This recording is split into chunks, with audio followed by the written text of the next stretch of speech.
لايك جركم كجمرو شير سبسكرايب بمقبار بيت سوق تخونو خم توترينا نعدمكم نابزر زراتهم كنحلفينا سناي مكتتعل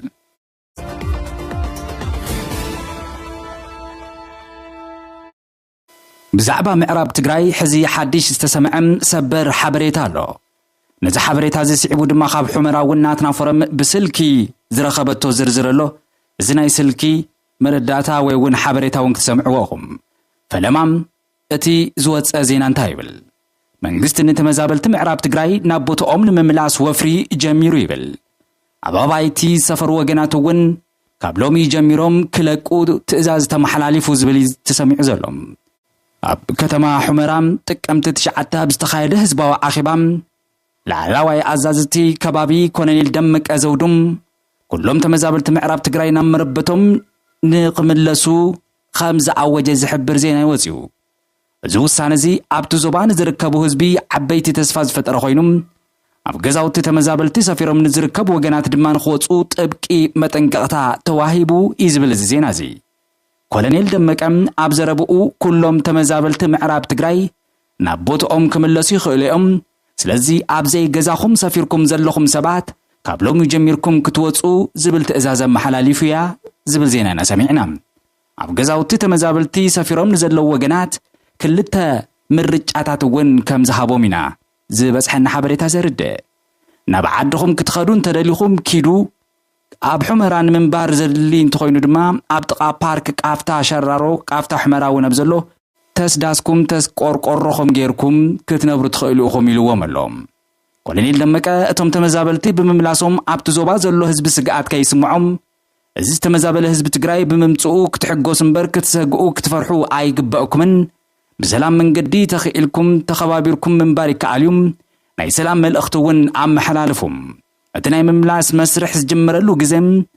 እቲ ኣብቲ ከባቢ ዘሎ ዘይተዓጸደ እኽሊ ምስተኣከበ ምዃኑ ይሓቢሩ ኮሎኔል ደመቀ እዚ ኩሉ ቅድሚ ምዃኑ ፈለማ ዘይተወገነ ኣዝመራና ሰሊጥና ክንውግን ኣለና ድሕሪ ወርሒ ሕዳር ግን ተመዛበልቲ ኣሕዋትና ክንቀበል ክብል ናይቲ ምምላስ መስርሕ ግዜ ከም ዘለዎም ኣረድዮሎ ናትና ፎረም እዚ ሓበሬታ እዚ ሒዛም ኣብቲ ቦታም ብዘለውን ንዝኹነታት እዚ ብቐረባ ዝከታተሉ ኣካላት ሓደ ጋዜጠኛ መድሃነ ብስልኪ ኣዘራሪብናዮ ነርና ብዛዕባ ዝበሃል ዘሎ ምዕራብ ትግራይ ሕመራ ተመዛበልቲ ብዛዕባ ኣብቲ ቦታ ዘለዋ ማሕደርቲ ዝበሃል ዘሎ ዜና ብምልዓል እዚ ሓቂ ድዩ ክንብል ሓቲትና ዝስዕብ መልሲ ረኺብና ኣለና ክብረት ያበለይ ሃገር ኣነ ወንቲ ዜና ሰሚዐ ያውት ኣብ ዘሎ ህዝብና ልዕሊ 70,000 ዝኾን ስደተኛ ህዝቢ ለና ካብ ምዕራብ ትግራይ ተሰደደ ኣብ ሱዳን ኣነ ነብዚ ደይ ዘለኹም ስለዚ ለይቱ ሓንትን እዩ ናብ ምዕራብ ትግራይ ናብ መረበቱ ተመሊሱ ሰሪሑ ታ መሬቱ ሰሪሑ ኣለሳሊሱ ንባዕሉ እውን ኮይኑ ንቆም ቤተሰቡ ናፍቲ ንቡር ዝኾነ ናብራ ንኽምለስ ካብ ዝሕዝ ዘለዎ ሕሱም ዝኾነ ናብራ ተገላጊሉ ናብ መረበቱ ክምለስ ይደሊ ግን ናብ መረበቱ መምላስ ማለት እቲ ቀንዲ ነገር ያው ቶም ስደተኛታት ባዕሎም ናብራይ እውን ስለዝኾነ ኣነምሶም ስለዘለሁም ወሕሱኑ ብስተረጋገጸ መንገዲ ማለት በቲዲኤፍ ወይ ድማ በሰራዊት ትግራይ ወይ በሃይታት ጸጥታ ትግራይ ጥራሕ